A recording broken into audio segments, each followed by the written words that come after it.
आपका अपना channel Shri prime news, भरोसा सच का। मित्रों, आज मैं अलीगढ़ मंडल और आगरा मंडल के कोविड महामारी की समीक्षा के लिए यहां पर आया हूं। मैंने अभी अलीगढ़ मंडल की समीक्षा ली है। यद्यपि मैं प्रतिदिन प्रदेश में प्रत्येक मंडल की, प्रत्येक जनपद की समीक्षा वहां पे करता हूं, वर्चुअली सभी लोगों से जुड़ता हूं, लेकिन पिछले कुछ दिनों से हम लोगों ने फील्ड में उतर करके भी इस महामारी के खिलाफ चल रहे अभियान की यहां पर समीक्षा शुरू की है। आज मैं अलीगढ़ मंडल में यहां पर आया हूं। पिछले 12 दिनों के अंदर प्रदेश के अंदर अगर कोरोना के एक्टिव केसेस की संख्या हम देखेंगे तो ये संख्या 12 दिन के अंदर 1,06,000 कम हुई है। प्रदेश सरकार ने ट्रेस, टेस्ट एंड ट्रीट की जिस नीति को आगे बढ़ाया है, इसमें आदरणीय प्रधानमंत्री जी के मार्गदर्शन में हम लोग पहले दिन से ही इस अभियान के साथ जुड़े हैं और सेकेंड वेव पर भी हम लोगों ने इसी आधार पर नियंत्रण स्थापित किया है और ये लगातार इस पर हम लोग इसको प्रभावी रूप से इसके संक्रमण की चेन को ब्रेक करने का कार्य कर रहे हैं। व्यापक पैमाने पर टेस्ट हो रहे हैं। प्रदेश के अंदर आज के दिन पर हम लोग 4,36,00,000 से अधिक टेस्ट पूरे कर चुके हैं। प्रदेश के अंदर अगर हम लोग देखेंगे तो फर्स्ट वेव की तुलना में सेकंड वेव में जो हमारे सामने से सबसे बड़ी समस्या आई थी वह थी कि ऑक्सीजन की डिमांड अचानक बढ़ी, क्योंकि फर्स्ट वेव के समय में चाहे वह हॉस्पिटल रहे हों, चाहे वह होम आइसोलेशन में रहने वाले कोविड पॉजिटिव रहे हों, इनमें से किसी ने भी ऑक्सीजन की डिमांड उस दौरान नहीं की थी, क्योंकि हॉस्पिटल के अपने एग्रीमेंट होते थे ऑक्सीजन, लिक्विड मेडिकल ऑक्सीजन के प्लांट के साथ। तो उस समय कोई भी इस प्रकार की समस्या नहीं इसके साथ खड़ी हुई थी, लेकिन सेकेंड वेव में अचानक समस्या खड़ी हुई और उसके लिए हम आभारी हैं आदरणीय प्रधानमंत्री जी के, जिनके निर्देश पर एयरफोर्स के जहाजों ने और रेलवे, भारतीय रेल ने मदद की और आज ऑक्सीजन एक्सप्रेस के माध्यम से और वायुसेना के विमानों के माध्यम से ऑक्सीजन की आपूर्ति भी कर रहे हैं। उत्तर प्रदेश में 300 मीट्रिक टन की ऑक्सीजन की सामान्य दिनों में खपत होती थी, लेकिन सेकेंड वेव के दौरान यह बढ़कर के 1,000 मीट्रिक टन से ज्यादा हो गई प्रतिदिन। कल ही हम लोगों ने 1,030 मीट्रिक टन की आपूर्ति प्रदेश में की है और ये लगातार चल रही है। प्रदेश के अंदर टीकाकरण की जो स्थिति है, कोविड से बचाव का जो सबसे अच्छा माध्यम है वह है टीका। पहले तो बचाव हम करें, लेकिन सुरक्षा कवच के रूप में टीका हम जरूर लगाएं। और टीका के लिए अब तक प्रदेश ने 1,43,00,000 टीके लगाए हैं 45 प्लस के लोगों को और 2,65,745 टीके लगे हैं 18 से 45 वर्ष की उम्र के लोगों को प्रदेश में अब तक लगाए हैं और ये टीकाकरण का कार्यक्रम प्रदेश के अंदर सफलतापूर्वक आगे बढ़ रहा है। प्रदेश में वर्तमान में ऑक्सीजन की संभावित संकट को फिर से इस प्रकार की क्राइसिस न हो, इसमें प्रधानमंत्री केयर फंड से प्रदेश को 161 ऑक्सीजन प्लांट लगाने की सहमति मिली है, कुछ पर कार्य प्रारंभ हो चुका है और राज्य सरकार भी अपने संसाधनों से अलग अलग विभागों के माध्यम से, स्वास्थ्य विभाग, गन्ना विभाग, चिकित्सा शिक्षा विभाग, CSR से, MSME और अन्य विभागों के माध्यम से भी ऑक्सीजन प्लांट लगाए जा रहे हैं। हम 377 नए ऑक्सीजन प्लांट के लिए वर्तमान में राज्य के अंदर काम चल रहा है। प्रदेश के अंदर वर्तमान में हम लोगों ने बेड्स की क्षमता भी बढ़ाई है। L2, L3 फैसिलिटी के हमारे पास इस समय बेड्स की संख्या 80,000 के आसपास है और हम लोग निरंतर इसमें वृद्धि कर रहे हैं। हमारा प्रयास है कि थर्ड वेव की जो आशंका व्यक्त की जा रही है, यद्यपि सेकंड वेव में भी आशंका व्यक्त की थी कि उत्तर प्रदेश में प्रतिदिन 5 से 10 मई के बीच में 1 लाख कोविड पॉजिटिव के केस प्रतिदिन आएंगे, लेकिन आज 12 मई है। 12 मई को उत्तर प्रदेश के अंदर कुल 17,000 पॉजिटिव केस आए हैं।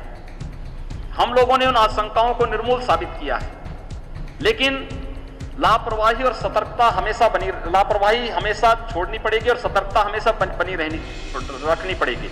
इसी दिशा से हम लोग थर्ड वेव की भी आशंका को ध्यान में रखते हुए अभी से हम लोगों ने इसकी तैयारी भी एक अलग से टीम लगा करके प्रारंभ कर दी है कि पीडियाट्रिक्स के ICU का निर्माण अभी से हर जनपद में प्रारंभ हो, उनकी ट्रेनिंग के कार्यक्रम हो। पोस्ट कोविड का जो एक इफेक्ट देखने को मिला है ब्लैक फंगस के रूप में, इसकी ट्रेनिंग और इसके उपचार की प्रॉपर व्यवस्था हम लोगों ने लखनऊ से प्रारंभ कर दी और 1-2 दिन के अंदर हमारे एक जनपद में इसके बारे में वर्चुअली इसका सेमिनार करके इस कार्यक्रम को आगे बढ़ाने वाले हैं और इन चीजों को तेजी के साथ आगे हम लोग इस कार्यक्रम को आगे बढ़ाने की प्रक्रिया हमारी चल रही है। हम लोगों ने जो हमारे बड़े मेडिकल कॉलेजेज हैं, बड़े हॉस्पिटल हैं, वहां पे LMO प्लांट या एयर सेपरेटर प्लांट ऑक्सीजन आपूर्ति के लिए लगाए हैं, लेकिन जो दूर दराज के जो हमारे CSC हैं उनमें भी ऑक्सीजन की आवश्यकता लोगों को पड़े, इसके लिए 20,000 से अधिक हम लोगों ने अब तक ऑक्सीजन कंसंट्रेटर पूरे प्रदेश के अंदर उपलब्ध करवाए हैं। ये ऑक्सीजन कंसंट्रेटर ऑक्सीजन की आपूर्ति वहां पर आराम से 5 घंटे ऑटोमेटिक वो चलते हैं, एटमॉस्फेयर से ही वे ऑक्सीजन लेते हैं, उसके माध्यम से इसको चलाने का काम कर रहे हैं और सफलतापूर्वक ये प्रदेश के अंदर संचालित हैं। अलीगढ़ मंडल में आज मैं आया हूं। अलीगढ़ मंडल में यहां पर एक्टिव केस की संख्या अब कम होती जा रही है। पिछले 1 सप्ताह में यहां पे लगभग 200 से अधिक एक्टिव केस कम हुए हैं। पॉजिटिविटी रेट में निरंतर गिरावट है। अगर ओवरऑल कमिश्नरी का हम देखेंगे तो यह पहले 20% के आसपास थी, अब यह घटकर के 5% के आसपास है और हमारा प्रयास है कि इस पॉजिटिविटी रेट को और भी कम लाने के लिए इसके लिए हर एक जनपद को टेस्ट बढ़ाने के लिए कहा गया है। प्रदेश में ऑक्सीजन की आपूर्ति की व्यवस्था सुनिश्चित करने की पूरी व्यवस्था की जा रही है। इसमें ऑक्सीजन के टैंकर भेजे जा रहे हैं, लिक्विड मेडिकल ऑक्सीजन निरंतरता इसमें बनी रहे इन कार्यों को। और मुझे यहां पर देख करके इस बात की प्रसन्नता है कि ऑक्सीजन कंसंट्रेटर के निर्माण की कार्रवाई अलीगढ़ में प्रारंभ भी हो रही है, उसका ट्रायल चल रहा है और सफलतापूर्वक ट्रायल होने के बाद अलीगढ़ में उसके कार्यक्रम को हम आगे बढ़ा सकते हैं। इस मंडल में 161 वेंटिलेटर वर्तमान में उपलब्ध हैं जो फंक्शनल हैं। मंडल में ऑक्सीजन के भी 246 कंसंट्रेटर वर्तमान में उपलब्ध हैं। इस मंडल में 14 नए ऑक्सीजन प्लांट स्वीकृत किए गए हैं, जिनमें 3 को क्रियाशील किया जा चुका है, शेष को क्रियाशील करने की तैयारी यहां पे चल रही है। मंडल में अब तक 4,13,280 45 प्लस के लोगों को टीका लगाया जा चुका है और जिन 18 जनपदों में हमारे 18 प्लस के लोगों को टीकाकरण की कार्रवाई प्रारंभ हुई है, उनमें अलीगढ़ भी है। अलीगढ़ में जनपद में 5,721 लोगों को अब तक 18 प्लस के उन सभी युवाओं को भी टीका लगाया जा चुका है। मंडल में वर्तमान में 85 एम्बुलेंस डेडिकेटेड कोविड कार्य के लिए लगी हुई है और यहाँ पर इस बात के लिए प्रशासन से कहा गया है कि 108 की 75% तक एम्बुलेंस को आप कोविड कार्य के लिए लगा सकते हैं। हर जनपद में महिला और बच्चों के लिए एक डेडिकेटेड हॉस्पिटल अलग से बनाएं।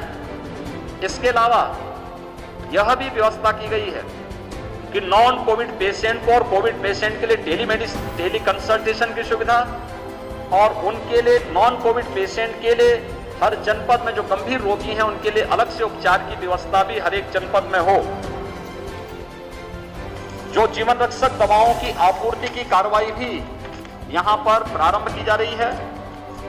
आज मैं यहां पर एएमयू में हम लोगों ने यहां पर समीक्षा इन सब बातों को लेकर के की है, जिसमें 4 अलीगढ़ मंडल यहां पे प्रत्यक्ष था, यहां के जनप्रतिनिधि थे। शेष अन्य जनपदों में वर्चुअली मैं जुड़ा था। वे सभी लोग अपनी बातों को उनसे मैंने यहाँ पर अपनी बातों को उन्होंने बताया, मैंने उनके साथ शेयर किया। एएमयू में मेरा आने का एक और उद्देश्य था कि मीडिया में कतिपय उसमें मीडिया के उसमें एक खबरें चल रही थी, एएमयू में बहुत सारे प्रोफेसर या बहुत सारे लोगों की मृत्यु हुई है कोविड के कारण।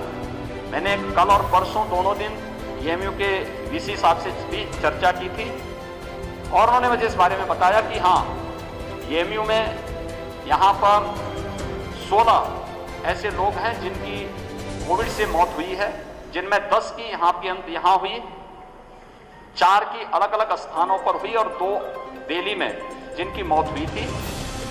लेकिन इसमें सबसे बड़ी बात यह कि जो पहले चरण में वैक्सीनेशन के कार्यक्रम में लोग वैक्सीन नहीं लगा पाए थे, उस कारण से ही चीजें हुई हैं। लेकिन अब वैक्सीनेशन के कार्यक्रम के साथ सभी जुड़ चुके हैं और ये वैक्सीनेशन के कार्यक्रम के साथ जुड़ना ये अपने आप में एक सुरक्षा कवच प्रदान करता है।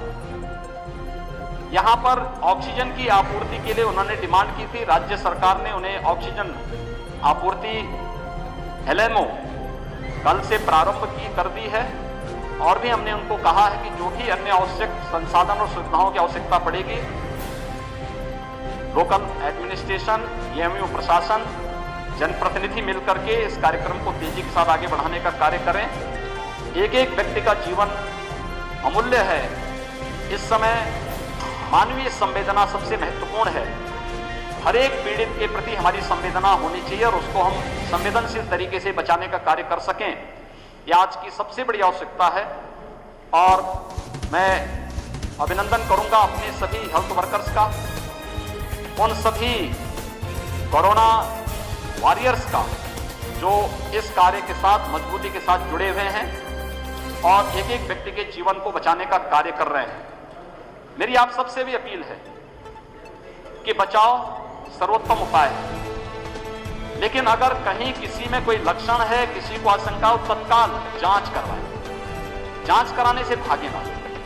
देखिए, बीमारी को छुपाने से बीमारी समाप्त नहीं हो जाती, वो विकराल रूप धारण करती है। इसलिए आपके पास हमने एक सिस्टम बनाने का प्रयास किया।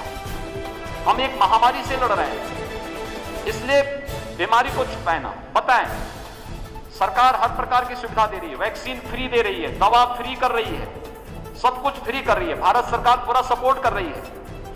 इसमें बीमारी को छुपाने से अच्छा उपचार कराने में तत्काल आगे आए और जो भी गाइडलाइन उसका पालन करें। प्रत्येक नागरिक इस बात को ध्यान में दें कि कहीं भी कोई ऐसी स्थिति ना आने पाए जहां पर कहीं संक्रमण की चेन स्प्रेड होती हो। इसको ब्रेक किए जाने की आवश्यकता है। इसलिए मेरी सबसे अपील है कि हम, और खासतौर पर मीडिया के माध्यम से, हम पब्लिक में अवेयरनेस पैदा करें।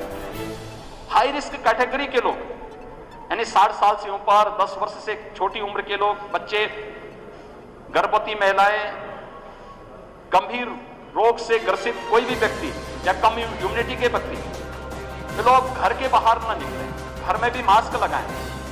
दूसरा, हम इस चीज का पालन करें कि अगर किसी भी व्यक्ति को बाहर निकलना आवश्यक हो, सामान्य नागरिकों को भी, वे मास्क जरूर पहने। कोई चीज का लेन देन कर रहे हैं तो उन स्थितियों में हम लोग ग्लव्स जरूर पहने या सैनिटाइजर से हाथ जरूर साफ करें और पूरी सतर्कता के साथ इस कार्यक्रम के साथ जुड़ें।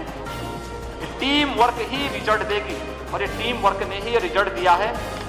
उत्तर प्रदेश की निगरानी समिति और आरआरटी के द्वारा जो कार्य प्रारंभ हुआ है, विश्व स्वास्थ्य संगठन ने भी उसकी सराहना की है और हम लोग इस अभियान को एक निरंतरता बनाए रखेंगे, जिससे प्रत्येक व्यक्ति को हम लोग, चाहे वह हॉस्पिटल में हो या घर में हो, अगर कोविड पॉजिटिव है हम उसको मुफ्त में उपचार और मेडिकल किट की सुविधा उपलब्ध करवा सकें और किसी भी चीज की कोई कमी न हो, इस पर हमारा पूरा प्रयास रहेगा।